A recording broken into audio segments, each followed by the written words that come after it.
Everton Guimarães, apresentador do programa Os Donos da Bola da TV Bandeirantes em Minas Gerais, afirmou que entre os reforços de peso que o Cruzeiro pretende contratar na metade do ano, um deles é Cássio, do Corinthians, e outro é Felipe Coutinho, que pertence ao Aston Villa e está emprestado ao Qatar, mais especificamente ao Al Duhail, até 30 de junho. Por lá, o Felipe Coutinho tem 20 jogos, 6 gols e 3 assistências. A tendência é que ele seja devolvido para o time dele no futebol inglês, o Aston Villa, que não pretende utilizá-lo. Mas pensar que o Coutinho possa virar reforço do Cruzeiro, talvez hoje seja demonstrar muito otimismo. Vale a lembrança de que o Coutinho ganha 3,5 milhões de reais mensais na Inglaterra e, por consequência, durante seu período de empréstimo também na Arábia Saudita.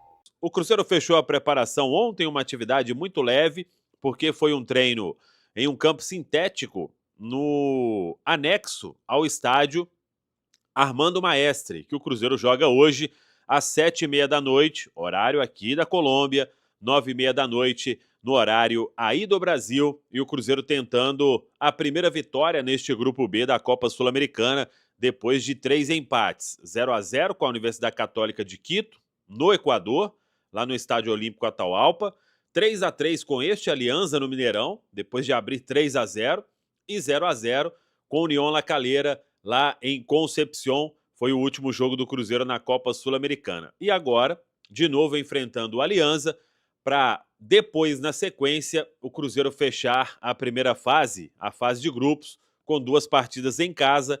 Primeiro, o Unión La Calera, o jogo no Independência, porque tem um show no Mineirão, e depois a última rodada com a Universidade Católica de Quito, aí sim, no Mineirão. O técnico Fernando Seabra vai definir o time somente ali na pré-eleição, aquela última conversa, mas a possibilidade é real de Barreal iniciar na vaga de Cifuentes, aí o restante do time é o mesmo que derrotou a equipe do Vitória na partida do Campeonato Brasileiro, aquele jogo no Mineirão. O clima é até legal aqui entre os jogadores, toda a cúpula nova do futebol do Cruzeiro marcando presença, o Alexandre Matos, CEO do futebol, o Edu Dracena, diretor técnico, o Paulo Pelaipe, diretor executivo de futebol. Enfim, o Cruzeiro está aí agora buscando esta vaga na próxima fase da Copa Sul-Americana e para apagar a impressão deixada nos 3 primeiros jogos, porque foram jogos ruins da equipe estrelada. Sobre Campeonato Brasileiro, o Cruzeiro a princípio tem jogo no domingo com o Atlético Goianiense, mas o clube está monitorando e aguardando também um parecer da CBF. Por quê? A tragédia sem precedentes que todo mundo vem acompanhando no Rio Grande do Sul, o estado inteiro debaixo d'água praticamente, e aí os times de Porto Alegre, os times do Rio Grande do Sul em todas as divisões sendo muito prejudicados, e há um pedido de todos para que o campeonato seja paralisado por um tempo. O Cruzeiro já teve na última rodada o jogo adiado, com o Internacional, que seria no Mineirão. E o Cruzeiro aguarda para saber o que vai acontecer, até por causa da programação. No final de semana, o Cruzeiro tem o Atlético Goianiense, e a princípio, no outro final de semana, poderia ser o jogo contra o São Paulo. Só que esse jogo ainda não foi marcado ou oficializado pela CBF. A princípio, no outro final de semana, o Cruzeiro está sem jogo. Vamos acompanhar então. O certo é que o departamento de futebol está monitorando toda a situação. Tá falado, pessoal? Um abraço, até a próxima. Vamos que vamos. Vamos falar do jogo? O jogo hoje, Gris, aliás, a situação do Cruzeiro no grupo é horrorosa. É horrorosa. E um empate já é catastrófico. O empate ele já é horroroso. Estou com um grupo aberto aqui. O Cruzeiro tem 3 pontos. O líder, que é a Universidade Católica, tem 7. Mas o adversário do Cruzeiro, o Aliança, tem 1. Um empate, o Cruzeiro vai a 4 pontos. E aí já começa aquela briga, aquele sufoco para as 2 rodadas finais. Com esse trio ofensivo aí de Barreal, Arthur Gomes e Rafa Silva, dá pra buscar vitória? Esse time é fraco, hein? Tem que buscar vitória, né, CJ? Assim, eu sou um dos grandes críticos da obrigação de vitória no futebol, e acho que não é nenhuma questão de obrigação, mas é uma questão de se recompor dessa campanha ruim que fez até aqui, né? O Cruzeiro precisa vencer o jogo de hoje, não dá para pensar em outro resultado. Vai enfrentar um adversário muito frágil, muito frágil. O Cruzeiro jogou 20 minutos contra o Alianza aqui no Mineirão e fez 3-0 ao natural. E aí depois entra uma série de fatores naquele empate que a gente já debateu aqui, né?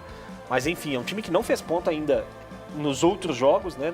Diante dos outros adversários do grupo. Tinha tudo para ser o saco de pancada. Era para ser o clube para terminar aí com 0 pontos, 1 ponto nessa primeira fase. E o Cruzeiro já deu 1 ponto a eles, né? Não pode dar outro. Tem que vencer o jogo hoje de qualquer maneira para continuar sonhando com a primeira posição, né?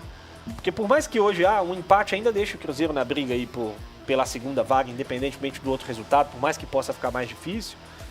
Mas para pensar em ser líder desse grupo, o Cruzeiro não tem outro resultado hoje que não seja a vitória. Até porque, muito provavelmente, tanto Católica quanto La Calera vão vencer o Alianza nos seus outros jogos, né? Então, hoje não dá para pensar em outro resultado. Acho que a entrada do Barreal é interessante, né? Ele vem entrando bem nos últimos jogos.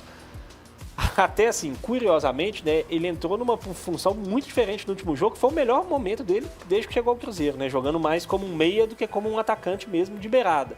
Todo mundo está colocando ele hoje como titular, como um atacante, que é mais a função natural dele, né? Enfim, vamos ver o que vai preparar aí o Fernando Seabra para esse jogo. Para mim, ele entra no meio. Ele entra como um volante pela esquerda, um meia pela esquerda, e eu acho que aí pode ser a chave do Cruzeiro. O lado esquerdo do Cruzeiro, com o Barreal fazendo essa nova função que ele fez na segunda parte do último jogo, que é Romero mais centralizado, aí pela direita, Lucas Silva ou o próprio Cifuentes, e pelo lado esquerdo o Barreal. Acho que o Cruzeiro ficou com o lado esquerdo muito forte, com Marlon, Barreal e Arthur Gomes. E o Matheus Pereira flutuando? Exato. Você tira até um pouco da obrigação do Matheus Pereira ter que fazer o diferente sempre. Porque o Matheus Pereira joga sempre da direita para o meio ou do meio para a direita. E aí, junto com o Ilha. Então, acho que o Cruzeiro ganha muito ofensivamente se o Barreal fizer essa função pelo lado esquerdo. Você fica com um lado esquerdo de muita ultrapassagem, tanto com o Barreal, tanto com o Marlon. O Arthur Gomes é um cara que retém um pouco mais a bola, dá tempo desses jogadores fazerem a ultrapassagem. Então, mas o Arthur Gomes aí nesse lado, ele joga desse jeito? Ele é um atacante pela esquerda. Ele é um meio atacante pela esquerda. E o Barreal, o volante, que é aquela trinca, aqueles 3 volantes que o Cruzeiro faz. Romero, Lucas Silva e Barreal. Eu acho que o Seabra não vai sair desse esquema. É igual o Gris falou, eles estão colocando o Barreal como esse outro atacante e 2 volantes mais o Matheus Pereira. Não vejo motivo, porque no último jogo o time cresceu jogando assim, que é a forma que o Seabra gosta de jogar. Falar isso, porque quando o Adro traz a escalação, eu imagino o Barreal da forma ali no 4-3-3, vou colocar ali. Com 2 volantes e um meia. Mas ele não... E o Barreal na esquerda, o Arthur Gomes na direita, ou flutuando. Ele teria que trocar o Arthur Gomes de lado, alguma coisa. Eu acredito no Romero centralizado, Barreal pela esquerda e Lucas Silva pela direita. Matheus Pereira mais centralizado com Rafa Silva e Arthur Gomes. Ou o Matheus Pereira mais pra direita com Rafa Silva um pouquinho mais centralizado. Essa pra mim é onde que pode ser. E a chave pra mim tá do lado esquerdo. O time do Cruzeiro fica forte. Fica um time técnico, um time rápido, bate bem na bola, tanto o Marlon quanto o Barreal. Tem um acabamento muito bom, né? Eu acho que tem tudo pra dar certo. Eu acho que tem tudo pra dar certo esse esquema aí, com essas peças. E o time é frágil, né? Além disso, o Cruzeiro é superior tecnicamente ao Alianza. E entra um ponto que precisa entrar na conta, que é o fato de o Cruzeiro não ter jogado no final de semana, né? Vinha numa maratona muito grande e teve um período aí descansou e treinou, de treino que o Fernando Seabra ainda não tinha tido, né? E vinha reclamando que ainda não tinha tido tempo de treino.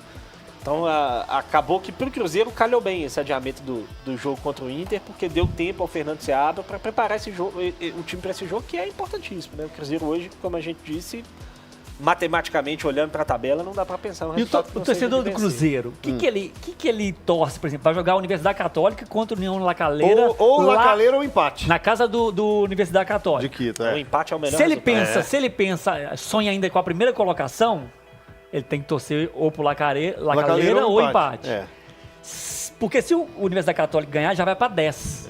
E ele segura o La Calera com 4. Aí o Cruzeiro, as chances de segunda colocação ficam gigantes. Só para que o torcedor saiba o seguinte, hoje é Universidade Católica de Quito com 7 pontos, o La Calera tem 4, o Cruzeiro tem 3. O Aliança 1. O Aliança tem 1, que é o adversário do Cruzeiro. Uma vitória do Cruzeiro hoje chegaria a 6 pontos. passaria o Lacaleira caso o Ele não Lacaleira vence. empate ou vença. Ou perca, né? Perdão, empata ou perca. Isso aí.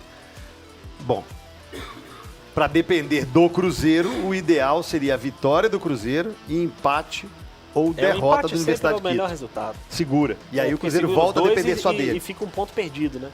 Porque a vitória dá o 3 empate. pontos para quem ganha. O empate é um O ponto para empate cada um não e é joga ruim um ponto porque... pro céu, né? Não, o empate não é ruim porque o Católica iria O para Cruzeiro 8, passa a depender só dele. passa a depender só só dele. dele. E o Pra Cruzeiro ser vai para líder. 6, ainda tendo o confronto contra o Católica. Aqui. É o em empate BH. é o melhor cenário para o O Cruzeiro. empate passa a depender só dele, se vencer para ser líder do grupo. Por E quê? é muito importante a gente lembrar, né, CJ, que diferentemente da Libertadores, a Sul-Americana é uma vaga e meia, né? Para tem se um mata-mata, classificar. né? Então, assim, na Libertadores tem a diferença de ser primeiro ou segundo para definir em casa ou não. Mas a diferença na Sul-Americana é muito maior porque você vai enfrentar um mata-mata contra um time que está vindo da Libertadores. E aí pode vir cada pedreira gigantesca. De tudo né? quanto é tipo. Já nas oitavas, antes das oitavas de final, né?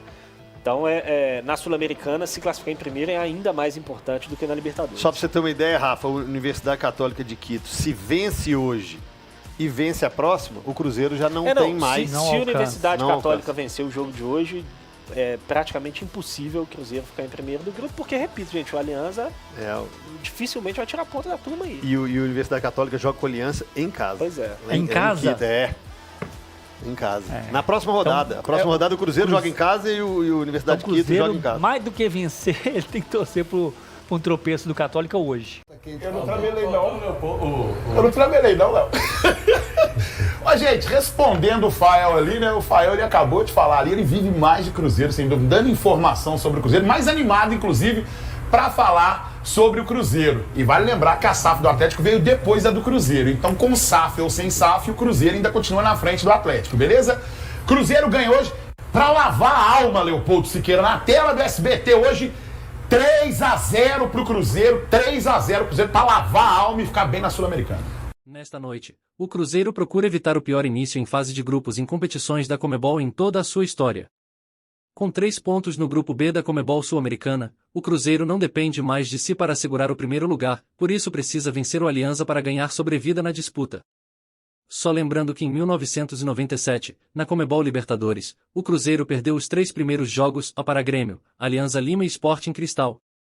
Mas venceu o 4º jogo, derrotando o Grêmio por 1-0, em Porto Alegre. O final, entretanto, rendeu o bicampeonato continental ao Cruzeiro.